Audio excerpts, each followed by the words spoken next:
Guys അങ്ങനെ ഞങ്ങൾ ട്രിപ്പൊക്കെ കഴിഞ്ഞ് എത്തി കേട്ടോ. ട്രിപ്പ് കഴിഞ്ഞ് അന്ന് ഞങ്ങൾ വൈകിട്ടെത്തി. വീണ്ടും അന്ന് രാത്രി തന്നെ ഞങ്ങൾ ഒന്നും കൂടെ കൂടി കേട്ടോ. ജസ്റ്റ് ഫുഡ് കഴിക്കാനും പുറത്തൊക്കെ പോകാനുമായിട്ട് അങ്ങനെ ഞങ്ങൾ എല്ലാവരും കൂടെ കോവളത്തോട്ടാണേ വന്നത്. അങ്ങനെ കോവളത്ത് വന്ന് ഇവിടെ ഇരുന്ന് ഒരു കോഫിയൊക്കെ കുടിച്ച് കാറ്റൊക്കെ കൊണ്ട് കുറേ നേരം ഞങ്ങളിങ്ങനെ സംസാരിച്ചിരുന്നു കേട്ടോ. അങ്ങനെ ഞങ്ങളുടെ ലാസ്റ്റ് വണ്ടി എന്ന് പറയുന്നത് ഇതാ ഇവളാണ് ഷിജിനി.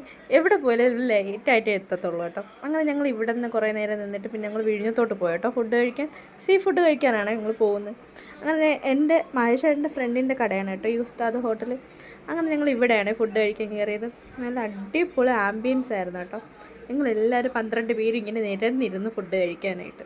നല്ല രസമാണ് കേട്ടോ. നമ്മുടെ ഫ്രണ്ട്സിൻ്റെ കൂടെയുള്ള ഓരോ ടൈമും ഒരുപാട് മെമ്മറീസ് ക്രിയേറ്റ് ചെയ്യാനും ഒരുപാട് തമാശകൾ പറഞ്ഞിരുന്ന് ചിരിക്കാനും ഇവരെ പോലെ എൻ്റെ ലൈഫിൽ വേറെ ആരുമില്ല, ഇവർ മാത്രമേ ഉള്ളൂ ഈ റീസെൻ്റ്ലി. അപ്പം അങ്ങനെ ഞങ്ങൾ ഫുഡൊക്കെ ഓർഡർ ചെയ്തു. ഹമൂറാണ് കേട്ടോ ഇത്, ഗ്രില്ല് ചെയ്ത്. പിന്നെ ഞങ്ങൾ മീൻമുട്ട വാങ്ങിച്ചു. മീൻമുട്ടയില്ല, കണവയുടെ മുട്ട എങ്ങാണ്ടായിരുന്നു. പിന്നെ കൊഞ്ച്, പൊറോട്ട, അപ്പം, അങ്ങനെ കുറേ ഐറ്റംസ് വാങ്ങിച്ചു കേട്ടോ. പിന്നെ സുലൈമാനിയും കൂടെ വാങ്ങിയായിരുന്നു. അതിൻ്റെ വീഡിയോസൊന്നും എടുക്കാൻ പറ്റിയില്ല. കഴിച്ചു തുടങ്ങിയാൽ പിന്നെ ആർക്കും ഒരിതില്ല, ഞങ്ങളങ്ങ് കഴിച്ചുകൊണ്ടേ ഇരിക്കും. വീഡിയോ എടുക്കണമെന്നോ അതൊന്നും എനിക്കൊരു ചിന്തയില്ല. നല്ല അടിപൊളി ഫുഡായിരുന്നു കേട്ടോ. നിങ്ങൾക്ക് തന്നെ അത് കാണാൻ പറ്റും. ലാസ്റ്റ് ഞാൻ എല്ലാവരും കഴിച്ച് പാത്രം കാണിച്ചു തരാം. അതിൽ കൂടെ തന്നെ കാണാൻ പറ്റും.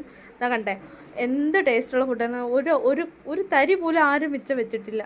എല്ലാം സൂപ്പറായിട്ട് കഴിച്ചു.